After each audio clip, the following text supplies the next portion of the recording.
Okay, I think we'll get started. So it's my pleasure today to introduce our first keynote speaker for ICCP 2019. Professor Kavita Bala is a professor and chair of the Computer Science Department at Cornell University. She also is a faculty fellow at the Atkinson Center for a Sustainable Future. She received her bachelor's in technology from IIT Bombay and a master's and PhD from Massachusetts Institute of Technology, MIT. She's done really great work in the intersection of computer vision and graphics and material rendering and acquisition. Her work on light cuts was adopted by the Autodesk cloud rendering software. She has a really interesting work on 3D mandalas, which was featured in the Rubin Museum of Art in New York. And recently she was a co-founder along with her PhD student Sean Bell for the company GrokStyle, which was a visual search company, which was recently acquired by Facebook. She received numerous awards, the MIT EECS Masters Award, several Excellence in Teaching Awards from Cornell University, the NSF Career, and has been highlighted in the communications of the ACM Research Highlights. So please join me in welcoming our first keynote speaker today.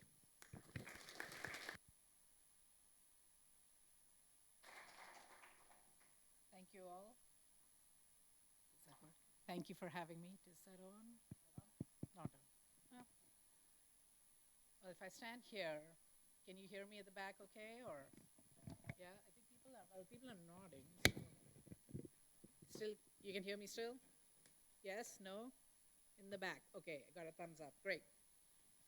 The lights, we're going to do something about the lights? So the title of this talk is Understanding Visual Appearance from Micro Scale to Global Scale. And that might be a bit unclear what I mean by that, and I hope to explain it. It's a very, I have a very long-range view because I work on computer graphics and computer vision on how I look at imagery. It's very different from all the talks you've seen here, so I hope that that is interesting to you. And as Suren said, we recently got acquired by Facebook, so now I'm a research advisor, but I co-founded GrokStyle, and I'll talk about some of that work. So there's a lot of interest right now on virtual reality, augmented reality, and mixed reality devices and the kinds of applications they will enable. And I thought I'd actually kick off with one of a very interesting vignette that I saw in a movie called Anon. Now the movie is actually a dystopian movie about how privacy is invaded in this world where there's augmented reality. But here is this character. He has something called the mind's eye, which is a retinal implant, where as he walks around, he sees all kinds of augmented information of the world he's in. So he's got all this extra information, ads being projected, this recognition of this car, the exact model of the car and details about it, lots of people, information about them. This virtual the mixed reality setting of clothing being projected onto these virtual models, or maybe they're real models, nobody can tell. He's walking down the street, he sees a bunch of watches.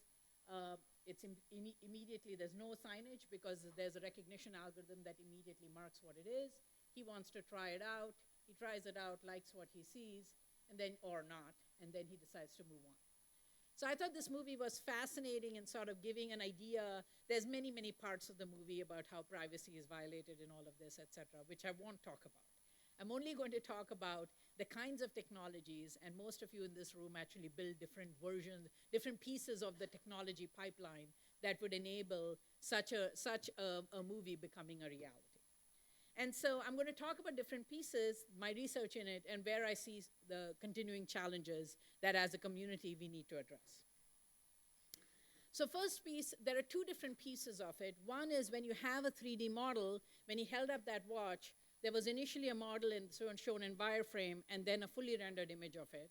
But what does it take to achieve all of that? It takes really accurate visual appearance modeling, and I'll talk about some work in that space that we've been doing. And then the flip side is when you see a watch and you don't know what it is, as a person on the street, you know it's a watch, but you probably don't know it's the Master Geographic watch with all of these particular bezels and all of this stuff because you're not an expert watch person. And the ability of recognition algorithms to help you bridge from your regular knowledge to expert level knowledge is what makes them very exciting. And that's the flip side of it. And that area of research is called visual understanding. And I happen to work on both of these areas. So my research on the one hand, looks at visual appearance modeling, going from virtual models to realistic appearance, and on the other hand, taking images and making sense of them or trying to understand what's in them. And the common theme that I bring, the common sort of insights I try to bring into the research is to use knowledge of human perception to drive better algorithms on both sides. So let's dive in. I'm going to take the first arc of my research and talk about the appearance modeling. So again, when you go back to that video, there's this model who's standing on the street, and there are all these clothes that are being projected. I guess several of you work on projection. There's displays. There's all kinds of cool stuff here. But there's this projected models of clothing on her. And to get good projected models, what do you need? Well, how do you make the virtual look real is a big area of research, as you all know, in computer graphics. And my particular focus has been in the context of material modeling. Now, the world is very, very rich in materials. Clothing is one of them, fabrics of various kinds, which are shown here. But there's also plant materials, food, how food looks actually matters a lot because you judge whether it's healthy or not. When you eat sushi, you try to decide if it's fresh or not. One of the big cues you use is the appearance of the sushi. So the appearance of all of these matter, skin, jewelry, all of these require a lot of complex modeling of the physics of light to make them look real. What I'm going to do today is talk about a body of research on focusing on fabric modeling, and to just talk about what we've done. Actually started in 2011, so it's sort of an 8-year body of work in my group. And what motivated me when we started the research was I wanted to understand why things like silk, what makes silk look like silk, and how do you make silk, virtual silk, look like real silk. So as I said, cloth is a very, very complex material. We care about it deeply. All of you are wearing clothes. You care about its appearance, its feel, its drape, etc. And one of the big aspects of the complexity of cloth arise from how it is constructed. The construction of cloth makes a big difference in whether it's warm or it's cold, whether it looks a particular way. And that was sort of our realization when we approached how you model cloth. So when we approached this, I was approaching, as I said, from a perceptual point of view. Here are two different types of materials. One is velvet and one is silk. And as a human being, you can immediately look at them and tell they're both red, but one of them looks velvety and one of them looks silky. And what is it about their appearance, that's what intrigued me, that make you realize that is so? Now, from a perceptual point of view, actually, the reason you can tell velvet is velvet is if you look at the rim of that velvet bowl there, there's a highlight there, which is called asperity scattering, and that's what you use to decide that that's velvet. Meanwhile, when you look at silk, it's the sheen of it, the reflections, the specular highlight of the silk that tells you silk looks like silk. So that's great. We understand that from a perceptual point of view, but what about the model makes those visual features arise was the question we asked ourselves. And it turns out it's the structure of the material, the structure of how it's constructed and how it's woven that actually gives you the appearance or creates the characteristic appearance of silk versus velvet.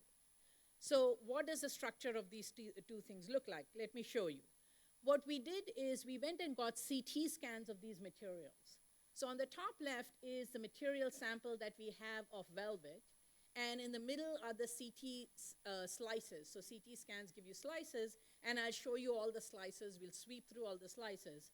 And on the right is the 3D visualization of the structure. Sorry, let me just try that again. And you can see as we're going through the slices, on the right, the structure of it comes, and you're going from the top down. You start with the tips, and you slowly see all the yarns that are popping out of the substrate. And then there's a substrate right at the back that's a tightly woven substrate. That is velvet. In contrast, silk is very different. And you can see, by the way, the 1 millimeter resolution. So this is a very high resolution, 2 or 1.5 micron resolution data that we're getting. In contrast to velvet, silk looks like this. So if you look at the scan slices, there's no big stuff pointing out. It's very tightly woven. It's very flat. And in fact, that tight structure is why it looks so shiny. All the yarns, et cetera, align in a way that the light reflects to give you the shininess of silk. So it'll go pretty quickly, but here, whoops, Here in the middle is the silk scan slices, and on the right is a visualization of the yarn patterns of silk. So once we realized that the structure was what was contributing to its characteristic appearance, we essentially built, over the past 8 years, as I said, an entire volumetric appearance model pipeline for clothing that now is actually being used in industry because it captures the appearance accurately. So let me give you an idea of how this works. So we took CT scans, micro CT scans, and for different materials. Now, in our original work, there's a question you may wonder, why micro CT scans? That's pretty heavy duty. Actually, it turns out we really believe that micro CT scans are going to become like the Kinkos, if you have that in Japan, or the equivalent of like a Xerox machine.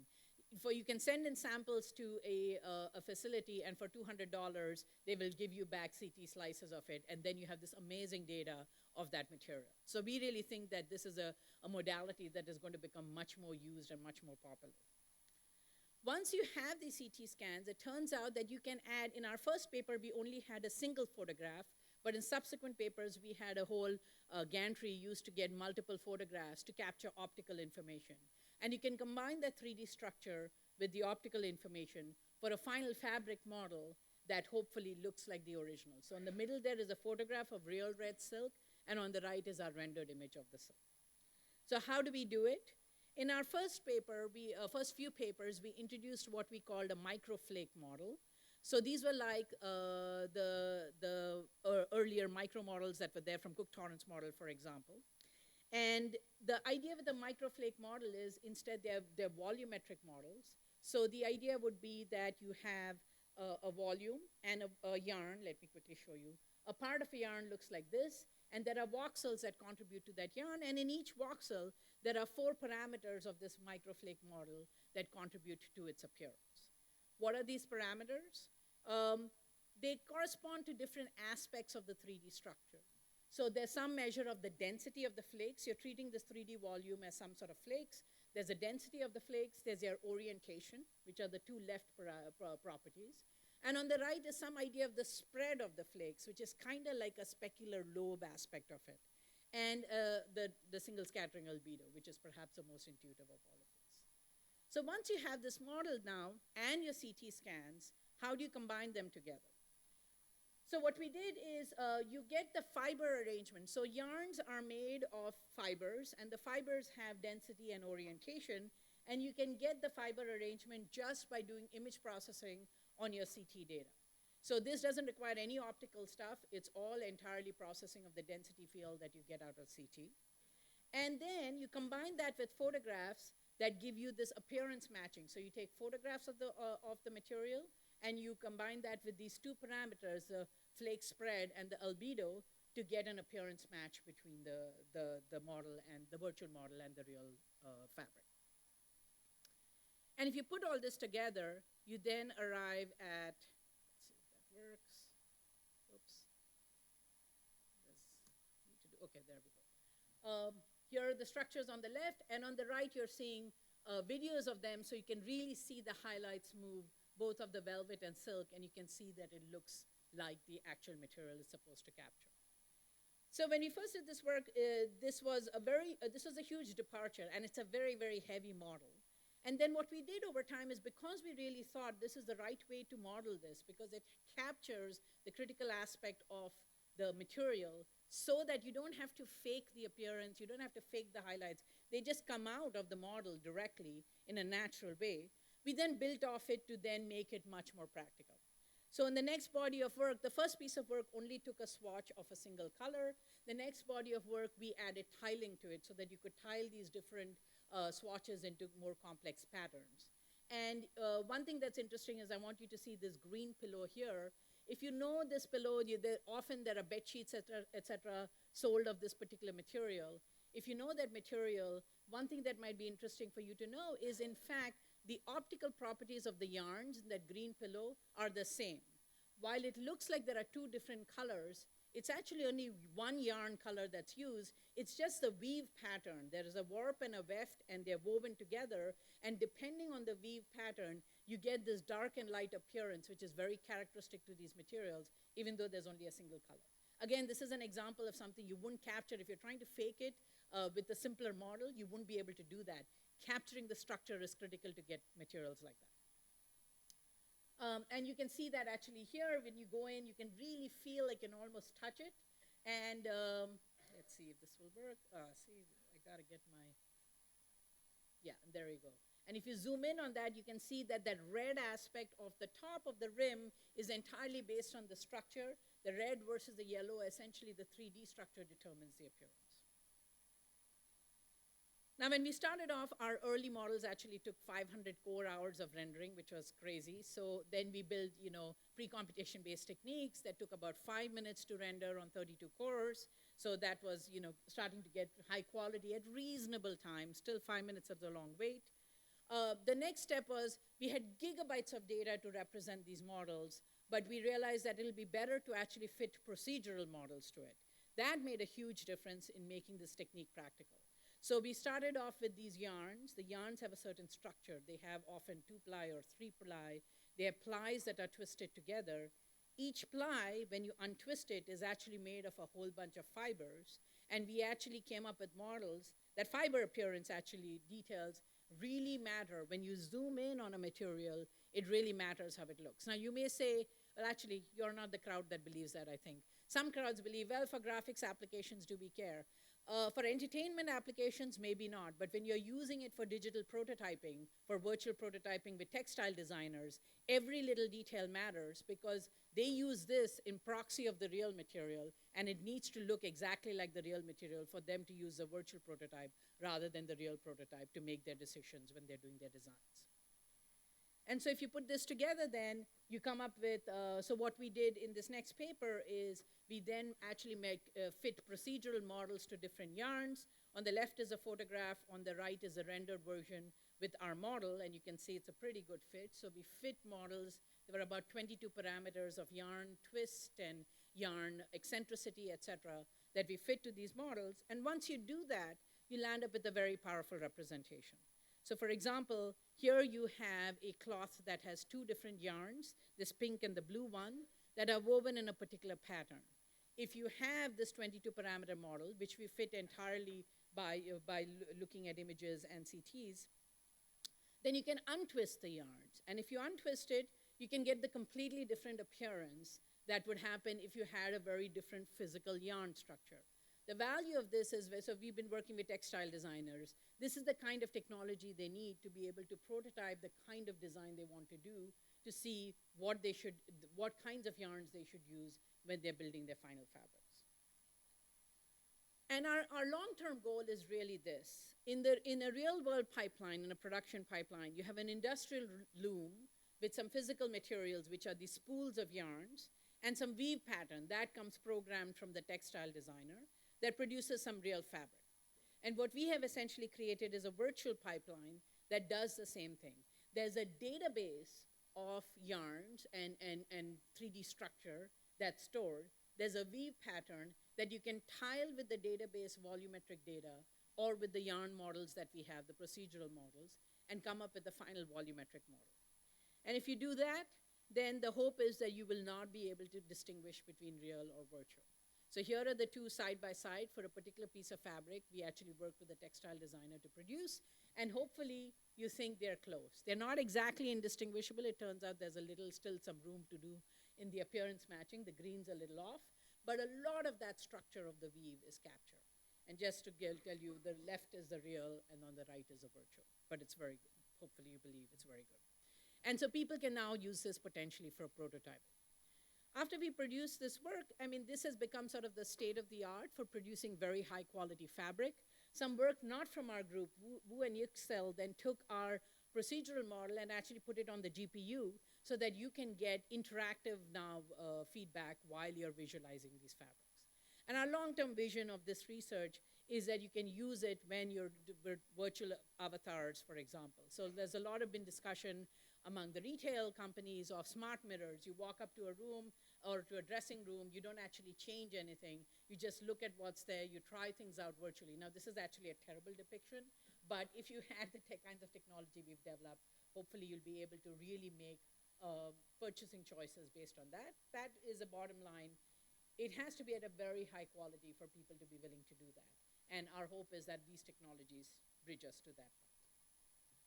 So that's one piece of sort of that whole idea of, if I wanted to create the world that is there in Clive Owen's eye and Anon, what do I need? I need these models that really work at the level where you can zoom in so far that you can almost touch it and it looks real.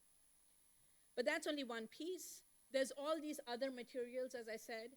I won't talk about it today, but we've done a bunch of work in translucency perception that if you're interested in, I encourage you to go and look at. But again, the idea is to try to come up with physical measurements and parameters and rendering algorithms that can capture subsurface scattering and understand these materials so that you can capture things so that they look indistinguishable from reality to the human eye. All right, so that's one part of my talk. I'm going to step back and go back to this video where you may remember as he was walking down the street after he saw the models wearing clothes. He was walking down the street, he came up to this display, and he looked at all of these watches. Now, I told you there are two arcs to my work. One is the graphics side. This is the computer vision side, where when you look at an image, you want to recognize what's in it. And that's image understanding, and I'll talk about some of the work we've done in that space. So you hold up this watch and you want to recognize not that it's a watch, which any of us can do, but that it's a master geographic watch, which requires expert level knowledge. And this particular problem is called fine grain recognition, and it shows up in many domains. So this was one. The other one is there's a lot of designer photographs online. If any of you have ever remodeled your home, there's just entire websites dedicated to showing different versions of people's beautiful homes, often much more expensive than anything you can actually afford when you're doing your remodeling. But then a lot of people will actually ask questions. So users will ask questions like, what is that countertop? What is that chandelier? Where can I get it, etc. And in fact, that was the motivation of our work, which we presented at SIGGRAPH 15, which I'll talk about briefly. So what is this is a big question that shows up in these photographs. Another is, of course, in the world of fashion, people want to recognize different, what celebrities wear, and then hopefully maybe buy them. So as I said, the problem is called fine-grained object recognition, and it goes something like this. So imagine you walk into your friend's, your backyard, and you see something there, and you want to figure out, it looks weird, you don't know what it is, you want to know what it is. In our mind's eye, using our mind's eye, or using actually a phone, you can hold it up, you can take a picture, and you need to be able to ask the question, what is this? So that problem is called visual search. And what you want to get back is not that it's some decorative thing, but you want to know the exact object that it is. So for example, in this case, it's a great bowl of fire, it's a sculptural fire pit, and you can perhaps find where you can buy it. Now, in this case, you can see the appearance of what you queried and the appearance of what comes back in the catalog is very, very different. And in fact, that's the challenge in the recognition in this context. It is called fine-grained recognition because beyond recognizing that it's a fire pit, you actually recognize the exact instance of what it is, which is this particular sculpture by this particular person. Okay? So you might want to ask that. You might also want to ask a separate question. Where is it used? And this is because in the context of design applications, you want to get inspired to understand maybe where all can you use them.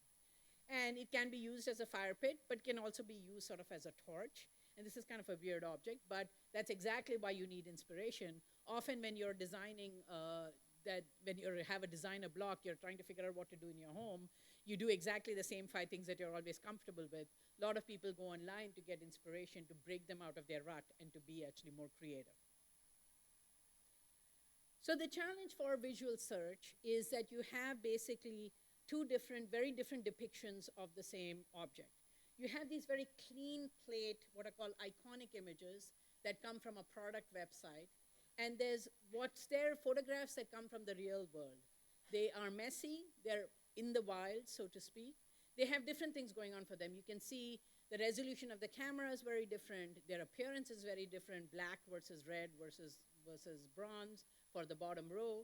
And the fire, of course, lights very differently in real-life settings, completely different from the catalog image, which is a clean one here. So how can you recognize that the thing on the right and the thing on the left are the same thing? Well, to do that, we introduced so this was a known technique, was called a Siamese network, and in SIGGRAPH 15, we showed how you can apply that concept of a Siamese network in this context. And the idea with the Siamese network is that you have two, Siamese means they're twin networks going through. You pass your iconic image on one side of the network, you pass your messy image on the other side of the network, and you learn to recognize that the two of them are the same. So just to give you a flavor of how you learn to do that, I'll just give you an idea of how this technology works. So what you're really learning is this high-dimensional embedding, and I think of it as sort of a map. Every image has a projection that maps it to a particular location in this embedding. And what your goal is when you're setting up this problem is to learn that that iconic image and the in context or in the wild images, that they should all map to the same place. So when you first start off your training, and 2 weeks later is when you're done training, but when you first start off your training, they map to all kinds of places. And what you do in this embedding, and what you do is you set up your loss function so that it pulls together all of these projections to the same point in the embedding. And meanwhile, if there's a different product, it projects to a different point of the embedding, okay? So once you have this embedding that you have learned, and as I said, it takes us about 2 weeks of training in the original paper, then you can use this embedding to do all of those queries that I had before on visual search. So if I want to know what is this particular chandelier, I project it, and that's very fast. It's a high-dimensional embedding. You just look it up, and you go forward through your learned network. And you land up at a particular point. You go and retrieve whatever iconic images at that point, and that's the product that you saw. And on the flip side, if you want to find out where it is used for a particular iconic product, you go back and you retrieve all the user images that actually look like they're the same product, and then you can give people design inspiration ideas. So that's a high-level idea. It just gives you an intuitive idea. There's a lot more that goes into it, of course, but this is the intuition. And now the results look something. Let me just, so the proof of the result, of course, the pudding is in the eating, so to speak. So let us look at the results. So imagine there's a scene here, and you have a query image to find out what that chair there is. Now note that the chair is pretty low resolution. It's actually a very interesting chair. It's almost completely transparent. And as you know, transparent things primarily look like their background. They're showing all the background data in the image. Recognizing something like that, where the pixels are pretty much modulated by the background and are barely modulated by the chair, is a big challenge. And in using the algorithm that we had, in fact, our top 3 results do correctly identify this. It's a very interesting chair. It's called the ghost chair, because it's like a ghost. It's like it was never there. And particularly the third result captures also the side handles, the side arms of that particular chair. So that's one of the results. There's another one here. Here's another example. You walk into a room, you want to figure out what these stools are. Now, why is this challenging? Because you're only seeing part of the stool. It's mainly occluded by the countertop. But even if you take that and you use that in your query, the algorithm correctly spits out these East Berlin metal stools, bar stools, that in fact are the right match. There's different colors, et cetera, but you can get the good match. So it's a very interesting, and your brain does this. Now the algorithms, the goal is to train these algorithms to also do that. Just to give you, I mean, those are anecdotal pieces of information. When we first published the paper, we were about 2x better than the state of the art at that point. And this is the one that, as Rain said, we actually floated into a company. We continue to improve years, so each of those lines, those thin lines, was a new algorithm that we innovated, a new technique that we played, and we continue to improve with years of R&D to 2x improvement, and it still is better than something that you might get, say, out of Google TensorFlow, et cetera, that's out there. So there's still a big gap with the best available public algorithms, and on the top you can see we get about 90% of the time we can find the correct object when you look at it. Which starts to feel pretty good. If you're operating at 50% accuracy, it looks like noise, the results, when you get your search results back. If you're operating at 90%, it starts to feel a little more intentional, and not like this is just a random draw in a very bad roulette game.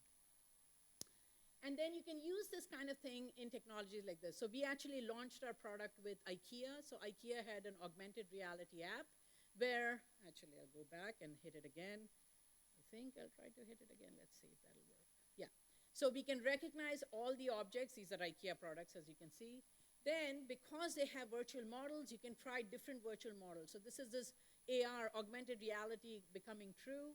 And in fact, because you know where these products were used in which photographs, you can even come up with different recommendations of things that go with it stylistically. So an IKEA photographer has put together multiple combinations together. Once you recognize what the object is, you can go and retrieve the stylist suggestions of what you can pair, and then you can put that together. And the long-term goal is to create AI designers that will help you with your stylistic decisions so that you don't have to. At least I struggle with them a lot, and so you don't have to struggle with it. Something is happening. Great. So this was this high-level fine-grained recognition technique that I talked about. There are other techniques that actually focus not on this detailed fine-grained recognition, but look at core material recognition or object recognition. I'm not going to talk about them today, but these are very relevant. For example, if you walk into a room, you want to recognize all the materials in it, because if you're designing a robot, for example, whose job is to clean this room, you need to know that if something is leather versus something is wood versus something is rug, the rug needs to be vacuumed, the wood needs to be polished, the leather needs to be gently dusted or something like that. So going forward, recognizing materials in this context is very important. We've contributed to sort of the supervised learning techniques, which is that we've contributed a lot of data sets to understand materials in the wild, and then we've used them to show different recognition algorithms. You're welcome to go and, so for example, on the bottom right, you can see a result that comes out of a CVPR paper where you can recognize things like wood and leather in a regular everyday scene. So if you're interested in that, please go look at that. And another aspect, I keep talking about design as an important application. We work a lot with designers just as a part of our professional interest. And in scenes like this, you might want to have a person walks in, recognizes the things and says, you know, I'd like to change that sofa color to be red, or to be, I'd like to change this orange plastic chair to have a different color. How would you visualize that? To do that, you need to be able to edit images. So you take images and edit them. So we've done a bunch of work, again, I won't be able to talk about it today, on intrinsic image decomposition, and these are sort of the, if you're interested in that, please go look at that. But you can edit images by decomposing them into their components, and then changing the material parts, and then recomposing them. Sometimes you don't want things to look realistic. I know that's a heresy to this group, perhaps, and it's sometimes also heresy to me, given all the work I do on making things look real. But you can also do things like style transfer, particularly in the case of design applications. Sometimes you want to show off different things with stylistic variations, and so we've done a bunch of work in that. As I said, these are bodies of work I won't really talk about, but feel free to go and check them out if you're interested.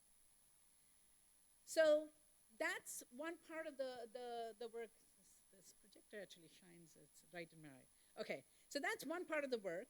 We have the graphics part, which is really modeling things in the physics and the micro level detail to the extent we can. The other side is the vision part, which is the recognition side.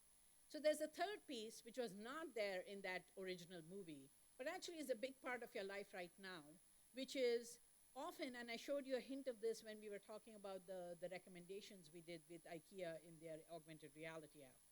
So often people want to say, well, here's this outfit, what goes with it? Or here's this piece of furniture, what goes with it? So recommendations, as you all know, if you've seen Netflix movies, you watch one movie, they recommend other movies.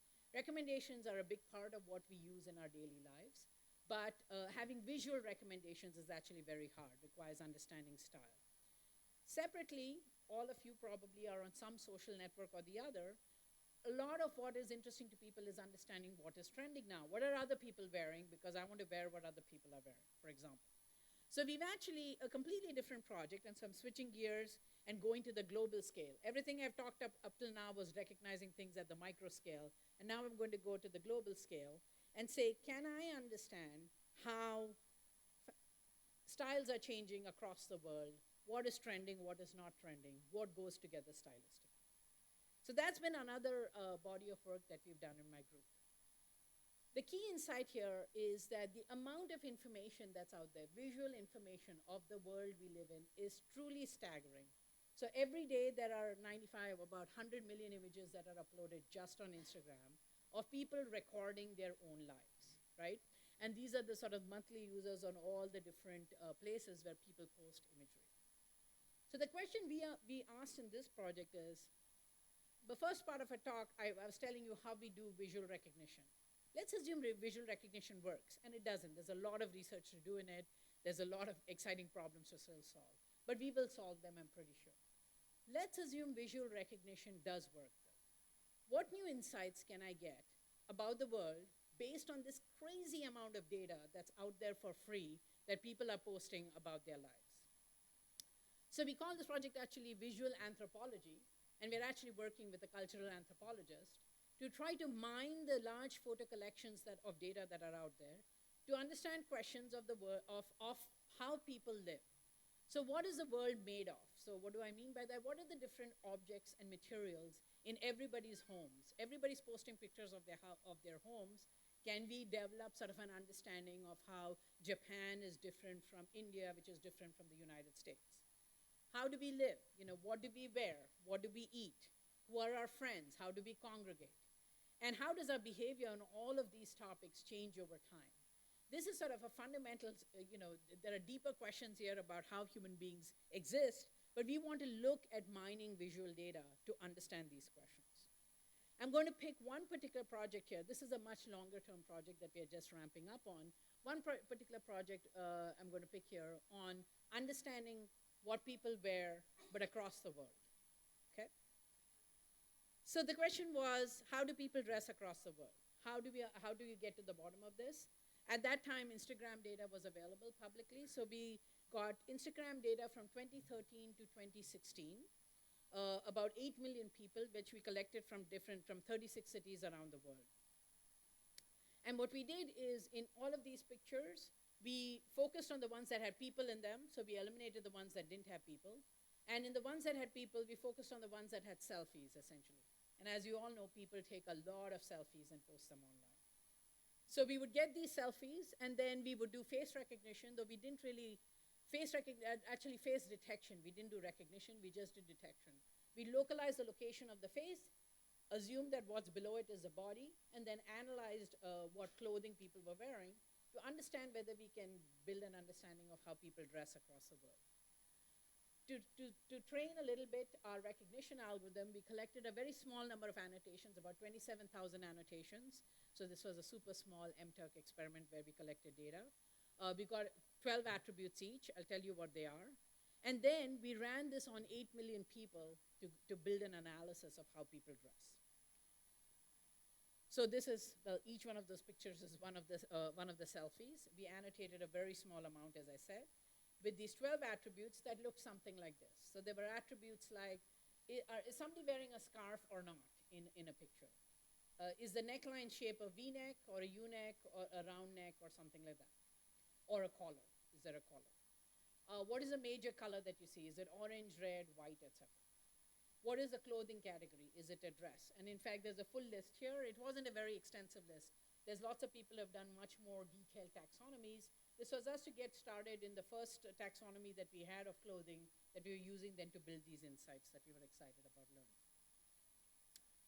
So once you have that taxonomy, you can train a deep learning network, a regular CNN, based on these attributes to do attribute recognition, right? So it does classification and says, is they wearing a dress or not wearing a dress? That's the classifier at the end. If you chop off the classifier at the end, you get a vector that represents a projection of that image into this space. You take that projection, that vector, and you create a visualization, just like I did with the furniture that I was showing you earlier, and it's called a TSNE or TSNE visualization. And what's interesting is you get this embedding projected down into 2D, and what's interesting is you start seeing some patterns in this embedding. So you can see regions that I've lassoed around, where you can see there's a lot of red going on here. You don't know what it is, but there's a lot of red, there's a lot of green over there. And what we did is we took this embedding, and then in an unsupervised way, we just picked clusters. We picked 400 clusters and said, let's pick 400 distinctive clusters in this embedding. What does this tell us about how people around the world dress? So one cluster is plaids. Plaids just pop out. There's a part of the embedding that has lots of people dressed in plaids. There's another part of the embedding that has people dressed in jackets and with layered clothes. Another part that has people wearing striped shirts, okay? So that in itself is interesting. These 400 groups that came out, we did this embedding and we just pulled out these groups. They have a lot of structure to them, and often when you look at it as a human being, you can actually tell immediately what's going on in them. But then you can dig one level deeper. You can go and look at the clusters, and here are 4 clusters here, and you can try to analyze where those pictures came from. So you figure out which cities they came from, because you use the timestamp and the city, the location stamp in the images, to understand which cities they came from and which month of the year they came from. And you can plot that on the right there. So you can see on the x-axis are the cities, on the y-axis are months. So let's look at the top row. There's a particular, you can look at it, there's a very distinctive headgear that's there. It corresponds to one city, which really lights up when you plot the actual density of images coming from a particular city. The second and third row are people who are women who are wearing hijabs, and they actually pop out in 2 major cities at all times of the year.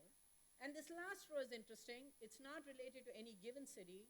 It's related to time. And when you look at it, it's pretty obvious. It's winter clothing. And you can see that it lights up basically in December as a bottom month and January in most cities. So in fact, this is Lagos, which just pops out. And this is Cairo and Jakarta. And this is winter. So we're learning just by collecting these photo collections, looking at this unsupervised clusters, we're learning something about how people dress across the world.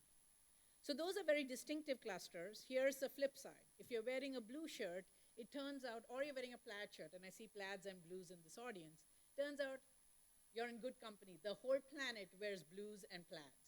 They, when in doubt, pull the blue shirt out of your closet and you will just blend right in. So there's these known things, these clusters that basically there's no pattern to them. Everybody wears them around the world. Blue shirts, plaid shirts, black t-shirts, t-shirts with black t-shirts with some design on them. These are all, global style friendly. You will blend no matter where you go if you wear those. So that was also interesting and surprising to us that there are things, it was fun to find these. We actually, for a graphics application, we can actually feed them to artists. So for example, if you then pull out clusters related to geography, you can see very distinctive appearance to certain cities. LA has these guys who wear the baseball hat and the t-shirt, or of some sort of baseball, and there's a little black dress that all the women in LA wear apparently. In India, there are bright colored clothes, and the women wear bright colored sari-like looking things. So these just pop right out of the data too, which is interesting. If you see it, you go, yeah, of course that represents India. But if you didn't know what India looks like, you can browse through this and get some idea of how people dress in India. And we actually gave it to artists, and they created sort of very distinctive appearance based on what they saw just through our clusters. But then there's another interesting part of this. I said we want to see how people live across the world, so we got some geo data. We also want to understand how their behavior changes over time. And so we wanted to look just at how these clothing patterns change at different times of the year. You can just plot for the attribute white. When do people wear a lot of white? When do they wear a lot of black? Not surprisingly, but it's nice to see it. The data validates it.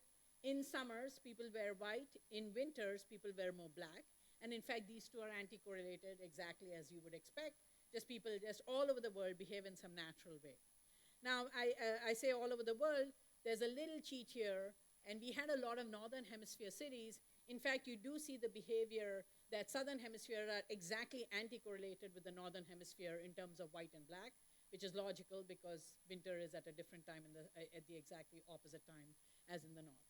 So if you look at New York City versus Buenos Aires, you can see I think this is plotting white, when people wear white, and you can see it's a lot in July there, whereas there it's more in January is when they wear the white. And you can actually plot these plots for different cities and their correlation with the other cities, and you can see a very northern hemisphere, southern hemisphere behavior that pops right up. So what's interesting about all this, none of this should maybe surprise you, but it's very nice to see that the data, it just pops right out of the data and discovery. So visual discovery of how people live across the world just pops right out of analysis of this data. And then the next thing is we started, and this is more recent work, is we started trying to understand whether there were unique events that you can find just by looking at the images. So let's say you didn't read news, or who knows what news to trust, but you just looked at the photos people are posting online. Can you find unique events? So one thing that was very surprising to us, it just popped out, was we saw that there was this big surge in yellow V-neck t-shirts with graphics on them, some sort of picture on them, in June 2014 till August 2014 Any guesses? Somebody must guess. No? World Cup. So the World Cup popped right out. Everywhere across the world, people were dressed. So that was where it was. So of course, in South America, there was a lot of it. But across the world, people were dressing in World Cup colors, and that just popped out of the data, which we didn't know. I mean, we knew the World Cup, of course, was there, but we just looked at the data. We said, what's this yellow thing? You go and look at the images. You're like, oh, yeah, World Cup. That makes total sense. And that, in fact, intrigued us, so we started studying this more. So what we've done in more recent work is we've actually tried to now fit different temporal patterns to the data you see. So there's cyclical, there's seasonal patterns, winter versus summer. There's also sort of these one-shot patterns. Things get very hot, and they really spike at some point in the year, and you try to figure out what those spikes are. And we found a couple of clusters, which I'll talk about, but the spikes often, just to give you an idea, they correspond typically to games, big games like the World Cup. They correspond to festivals in different parts of the world, and things that are very unique culturally that you might not know before you look at the data, but then the data teaches you. So for example, in Seattle, this thing pops out. It's called the top row, and on the bottom is this yellow T-shirt that pops up in Thailand. So when you dig deeper, you just pick up, or you look at the tags that are associated with it, you actually find out that the Bangkok thing is Father's Day. It shows up in December. It's the same month as when the king's birthday is. They celebrate Father's Day, and they all wear these T-shirts that say Dad on it with yellow. That seems to be very distinctive. Seattle is something called Freak Night. It's kind of correlated with Halloween, but it's not, and everybody dresses in a very dramatic manner, and I didn't know about Freak Night before this data. We found the World Cup, as I said. We found the Stanley Cup in Chicago, and you can see it's just the red, very distinctive red appearance, and different festivals around the world. And there's a bunch of work on how you find these salient clusters, et cetera. One of the big challenges in this is you want to find the signal from the noise in this kind of work. And in fact, you apply it across the world, all kinds of things pop out. Mumbai or Bombay and Paris both have Fashion Week at some point, and you see this big surge of certain kinds of dresses that show up around Fashion Week.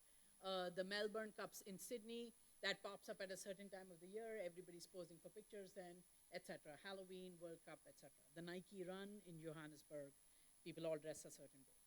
In fact, one of the things that we are very intrigued by is then taking this analysis and applying it, for example, again, to discover events that we weren't aware of ahead of time.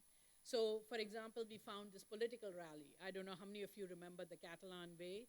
It was a human chain, and it popped out right out of the data, but there was this human chain of people all wearing this yellow shirt at that point for independence of Catalan, where they were protesting that. And it popped right out of the data where all of the pictures that they were uploaded were of that category. So our next steps are actually to go on from there and to continue to look at understanding political rallies, et cetera, and how you can understand how people congregate and work together. So to get back to my talk title, I wanted to talk about micro scale to global scale. You saw the global scale. There's a lot we need to do still to really have the seamless part to connect all of this together. A big part is, of course, which I don't work on at all, but many of you do. How do you get that retinal implant? I think that would be cool. I don't know if I want it in my eyeball, but it would be good to have it in somebody's eyeball. But to close the loop out, one of the big things is you're walking around, you're seeing these images in the wild. Can you convert it into a very high quality graphics model? So we're looking at some, and some other people are also looking at techniques where you look at a picture on the wild. Can you learn all the physical parameters that pop out? And so this is an ongoing collaboration with Shuang Zhao and Yanis Galakis, where we're looking at can we get parameters of the materials and hopefully shape, et cetera, over time, so that you can then potentially create these virtual models. You're walking around, you have a model, you can then edit it and then insert it back to make mixed reality really work. And on the global scale, as I said, we just scratched the surface in understanding one part of how people dress. There's a lot more you can understand of how people live, et cetera, that we continue to work on. So that's what I wanted to talk about today. I realized when I put up the slide, I call these my student collaborators.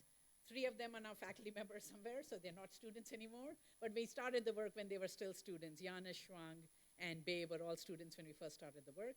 And that's what I have.